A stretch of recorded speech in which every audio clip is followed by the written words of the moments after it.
Exterior de España. English language service.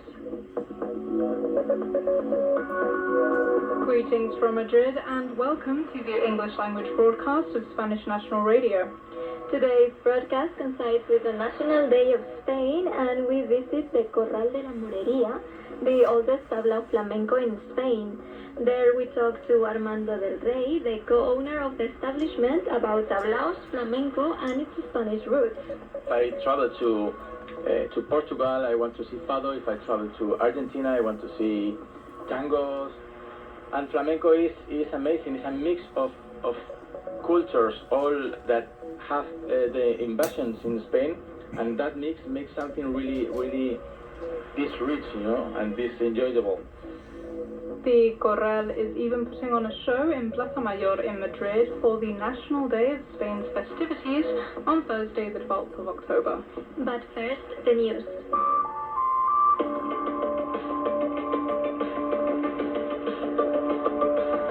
The conflict in the Gaza Strip continues to escalate. After Saturday's attacks on Israel by the Islamist group Hamas, the response from the Israeli government has been severe. As of Wednesday, 1,200 Israelis and 900 Palestinians have died. On Tuesday, Spain sent 2 military aircraft to Israel to evacuate some 500 Spaniards. 200 of those evacuees arrived in Spain on Wednesday morning, and later that day, one of the 2 Spaniards, announced missing on Monday, was confirmed dead by the Ministry of Foreign Affairs. The 19-year-old victim was in the military base in Nahal Oz when Hamas attacked.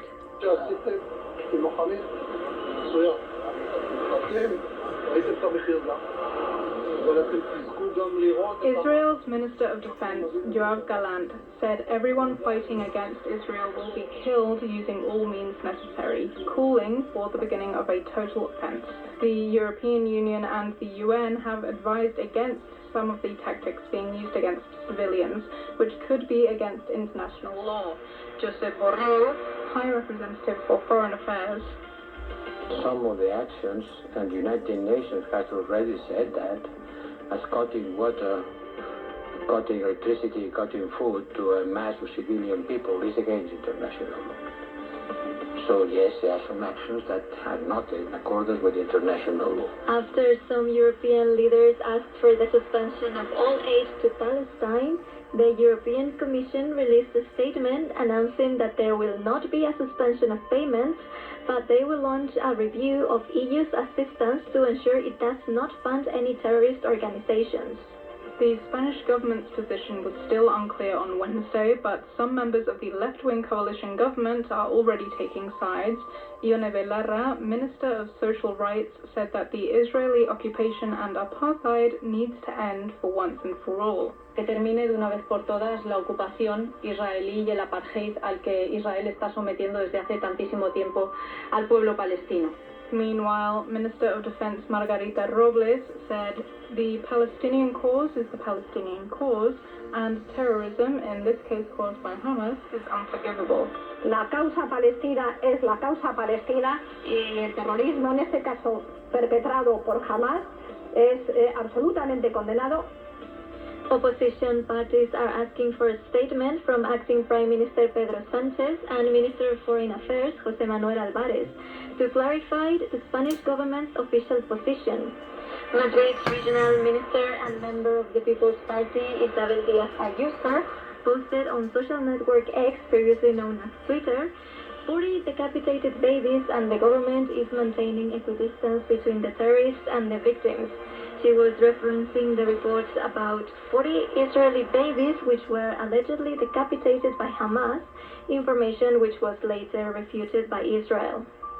Misinformation about the conflict is also a big issue for the European Commission. They have given Elon Musk, the social media site's owner, 24 hours to explain the measures social network X has taken to eliminate terrorist and illegal content from the platform. So far, he has requested further clarification from the Commission.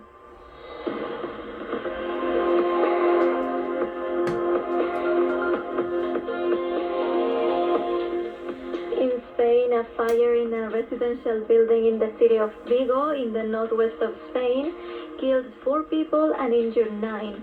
Police announced the casualties were 3 children and their mother, who lived on the first floor of the building, a building believed to be occupied by squatters. The fire began in the entrance hall of the building at around 4 a.m. and the causes are still being investigated. As of Wednesday afternoon, authorities suspect it was provoked as firefighters of Vigo had previously received several reports about small fire outbreaks in the building.